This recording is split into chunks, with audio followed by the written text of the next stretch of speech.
আসসালামু আলাইকুম। বাংলাদেশের ত্রয়োদশ সংসদ নির্বাচনের ফলাফলে দক্ষিণ এশিয়ার পরবর্তী ভূ রাজনীতি এখন টালমাটাল।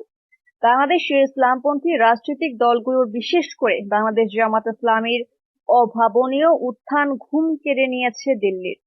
ভারতীয় গণমাধ্যমগুলোর বিশ্লেষণ বলছে, এই জয় ভারতের জাতীয় নিরাপত্তার জন্য এক অশনি সংকেত। কিন্তু কেন এত আতঙ্ক? সীমান্ত এলাকায় জামাতের এই জয় কি ভারতের সেভেন সিস্টার্স এর জন্য বড় হুমকি? বিস্তারিত থাকছে আজকের বিশেষ প্রতিবেদনে। বাংলাদেশের নির্বাচনে উত্তাপ এখন শান্ত, কিন্তু সেই উত্তাপের আজ যে লেগেছে খাস দিল্লির সাউথ ব্লকে। কারণটা হলো জামাত ইসলামীর পুনরুত্থান।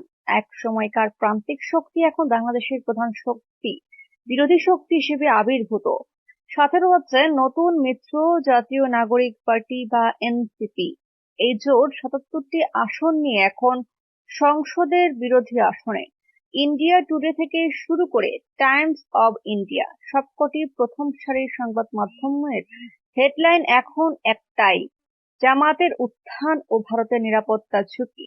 প্রতিবেদনগুলোতে বলা হচ্ছে, আসাম এবং পশ্চিমবঙ্গের সীমান্তবর্তী জেলাগুলোতে জামাত তাদের অবস্থান এতটাই শক্ত করেছে যে ভারতের নিরাপত্তা সমীকরণে এখন দেখা দিয়েছে চরম অস্থিরতা।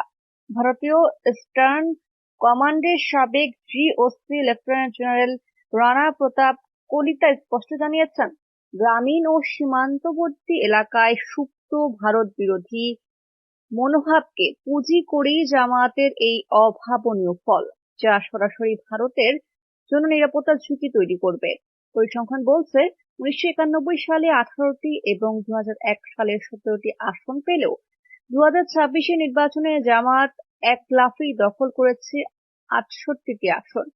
নিউজ ১৮ এর দাবি, বাংলাদেশের সামরিক গুরুত্বপূর্ণ জেলা যশোর, যেখানে দেশের বৃহত্তম সেনা এবং বিমান ঘাঁটি অবস্থিত, সাথে সাতক্ষীরা, লালমনিরহাট, কুড়িগ্রাম বা চাঁপাইনবাবগঞ্জের মতো সীমান্তবর্তী জেলাগুলোতে জামায়াতের এই ফল মোটেও সাধারণ কোনো বিষয় নয়। বিশেষ করে লালমনিরহাটে চীনের ক্রমবর্ধমান উপস্থিতি এবং জামায়াতের জয়কে সিঁদুরে মেঘ হিসেবে দেখছে ভারতীয় বিশ্লেষকগণ। প্রশ্ন উঠছে, কেন ভারত এত চিন্তিত?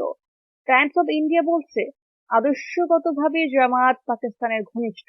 এছাড়া পশ্চিমবঙ্গ ও আসাম সীমান্তের জেলাগুলোতে জামায়াত এনসিপি জোটের ৫১টি আসন পাওয়া মানেই ভারতের সীমান্ত নিরাপত্তা বাহিনী বা বিএসএফ এর জন্য এক নতুন চ্যালেঞ্জ। দ্য হিন্দুস্তান টাইমস এর মতে, পশ্চিমবঙ্গের মালদহ, মুর্শিদাবাদ বা নদিয়া সীমান্তের ওপারে এই আধিপত্য ভারতের অভ্যন্তরীণ সামাজিক সংহতিকেও প্রভাবিত করতে পারে। দিল্লি এখন চায় ক্ষমতাসীন দল বিএনপিকে যে কোনো মূল্যে আস্থায় নিয়ে এসে জামাতের উপর ধারাবাহিক চাপ বজায় রাখতে।